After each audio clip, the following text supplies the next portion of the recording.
huge improvements in the technology surrounding vehicles that travel in space. As an example, the flight computers that flew humans to the moon in the 60s and 70s were state-of-the-art then, but had less processing power than a cell phone of today. In the more than 40 years since Apollo, there have been enormous changes in every aspect of spaceflight, not the least of which is in the fields of power and propulsion. Main engine ignition. 4, 3. Often these fields get overshadowed by flashy mission hardware and instruments, but without these core elements in place, no mission would ever make it off the ground. Because power and propulsion are so important, NASA's Space Technology Mission Directorate is taking steps to continue improving our understanding by ensuring that next-generation technologies will work as expected and help move us past our current methods of travel. They have broken power and propulsion up into two major categories. The first is in the field called in-space propulsion, which refers to the development and testing of different types of thrusters that are used in space. While the second area is called space power, which studies how power is generated on orbit, such as solar arrays, for example, and also how we store energy with batteries and fuel cells. To understand what future missions will be like, we first have to look at the space environment and how missions of the past have worked. Because of Earth's gravity and atmospheric conditions, we still need those big, powerful rocket engines that burn chemical propellant to get us into space. Once in space, current missions and those of the past mix an oxidizer with the chemical propellant for a short but powerful push toward the given destination. This burn lasts only a few minutes, then shuts down. Because the craft is not fighting gravity or atmospheric conditions in space, it just coasts the rest of the way without losing any velocity. Although this practice still works well, researchers in recent years are looking into new ways to get to destinations. One of the most intriguing ideas on the table is something called solar electric propulsion, or SEP. Helping to lead this effort for NASA's game-changing development program is principal investigator Chuck Taylor. The new idea is what we're really focusing on now is electric propulsion.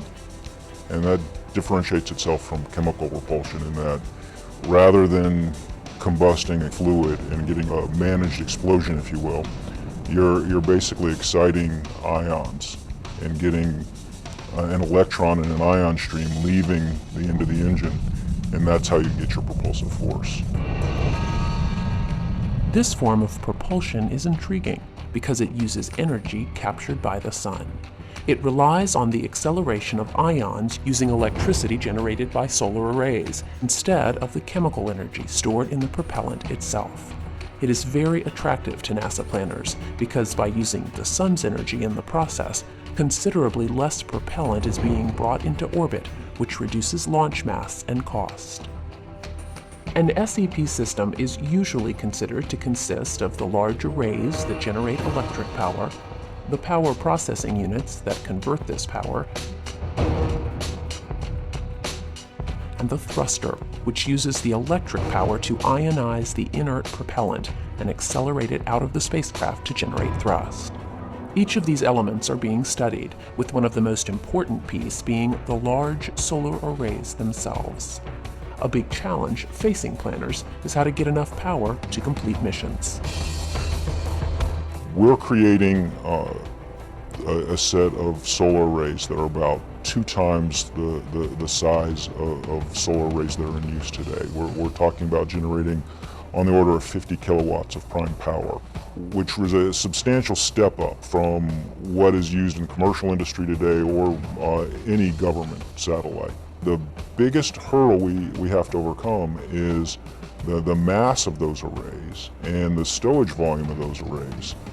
If you think about it, the space station has arrays that are a rough equivalent of what we're trying to produce, but it took upwards of 10 shuttle missions to get those arrays on orbit, and we had to have astronauts actually go out and put them together and assemble them.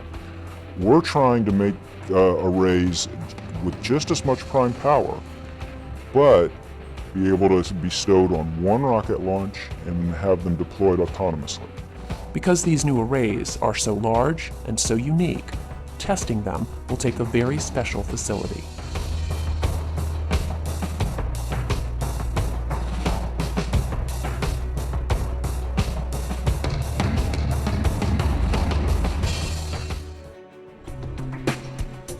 Just outside of Sandusky, Ohio, is one of the most important testing chambers in the world. Called Plumbrook Station, this NASA facility is home to the world's largest space environment simulation chamber.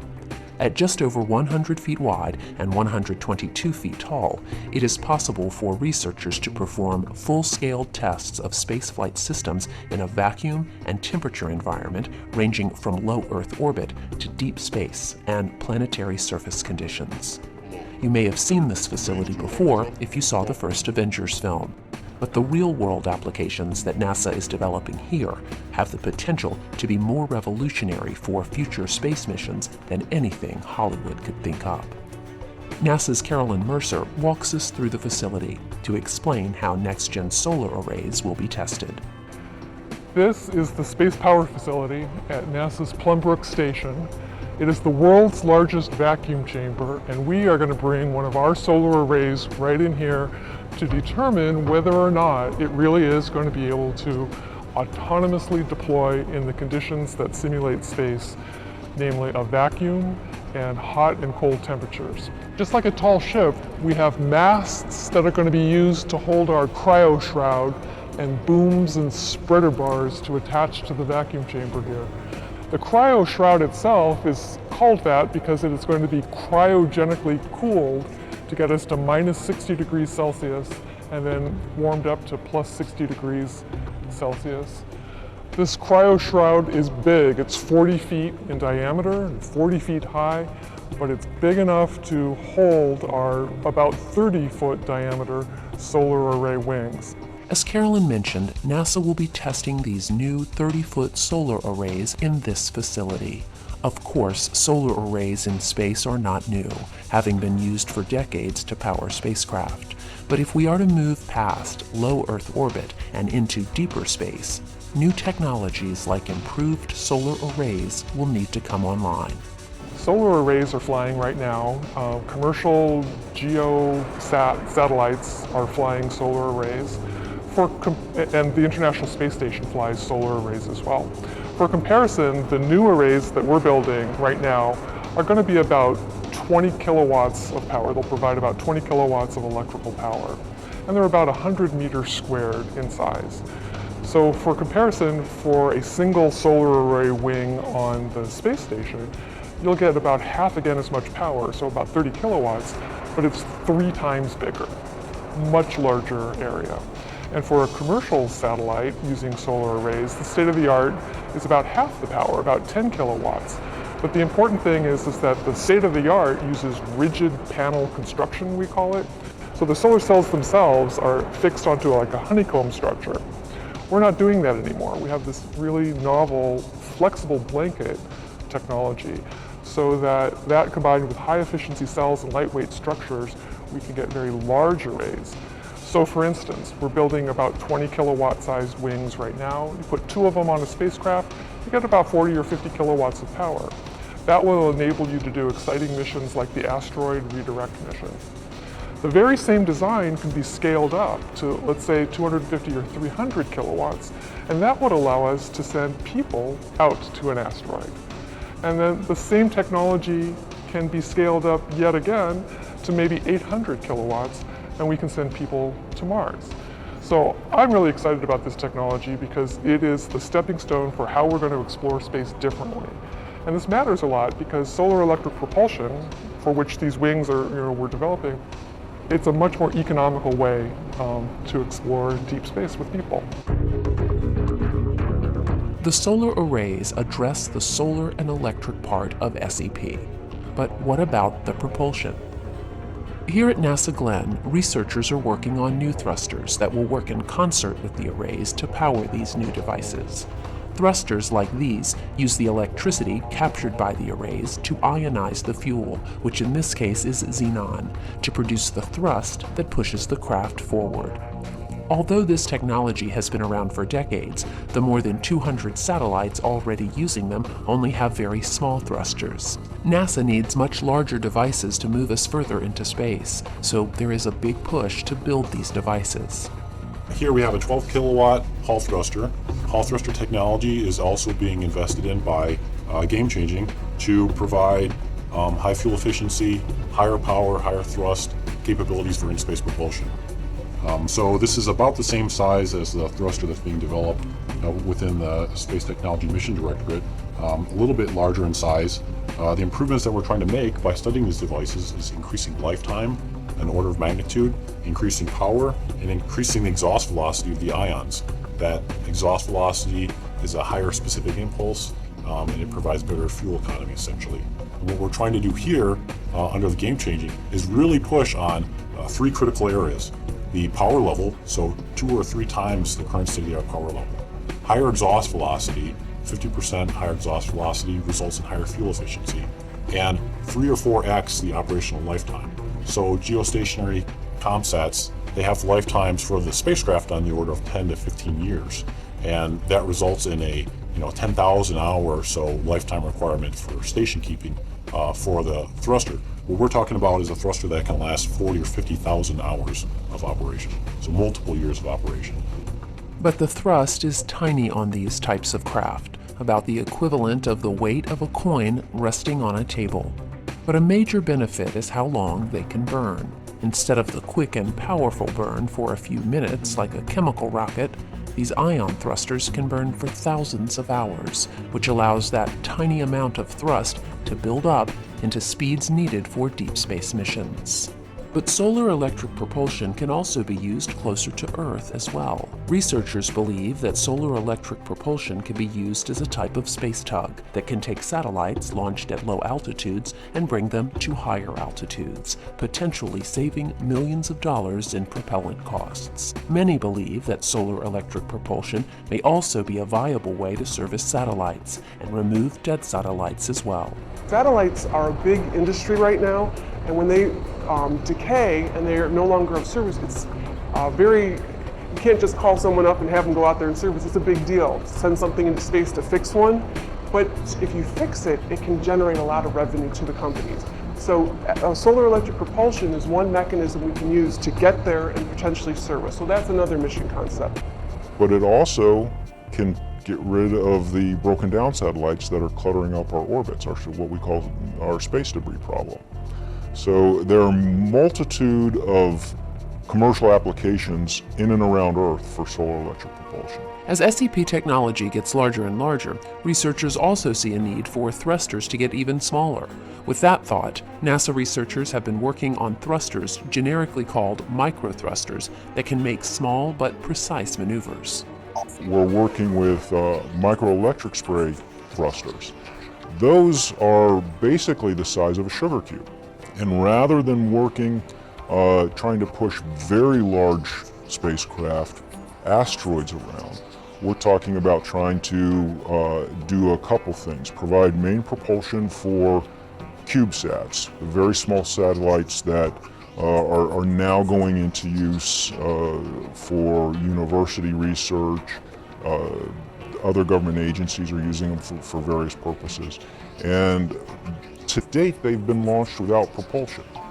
So we're creating thrusters that actually use very little power and can be used to both provide prime power for those spacecraft, but also attitude control so that you can reposition and point the satellite the way you want to when you have a sensor looking at Earth. These sensors are also so precise they can be used to point telescopes like the Hubble or the James Webb in the future. And by using these types of thrusters instead of our normal way of positioning these systems, we're hoping to greatly reduce the mass of those satellites. Our hope is that in the end, these systems are very, very scalable. I always use the analogy of the plasma screen TV. Rather than having one sugar cube with a very minute amount of thrust in it, I can string an entire flat panel together with many sugar cubes and reach a thrust potential close to the types of systems we're building for that asteroid retrieval mission. Now that's many years in the future, but that's what we're hoping we can get out of that technology because of the efficiency in the basic design.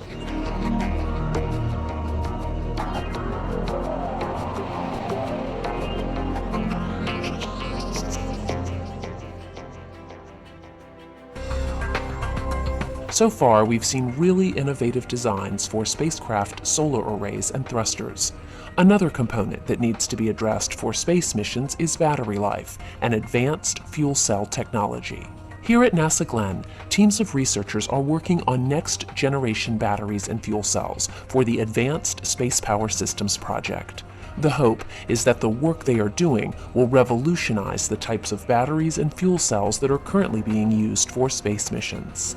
What we're doing is developing advanced technologies for power systems that will enable future missions, space missions for NASA. Power is obviously a very important aspect for any NASA mission.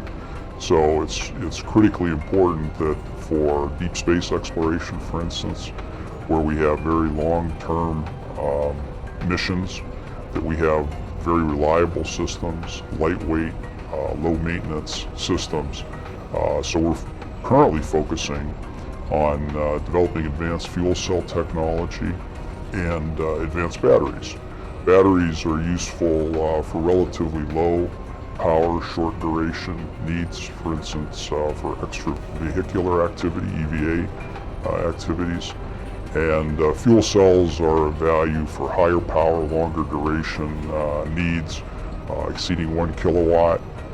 Examples would be for rovers that may go out on extended missions, as well as surface systems that would provide power to habitats and tools that the astronauts would need in executing their mission, as well as landers to provide power after landing on the system, scavenging propellants, hydrogen and oxygen from the tanks and producing power for the surface operations.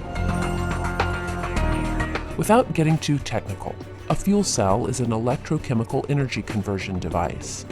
It converts the chemicals, hydrogen and oxygen, into water, and in the process it produces electricity.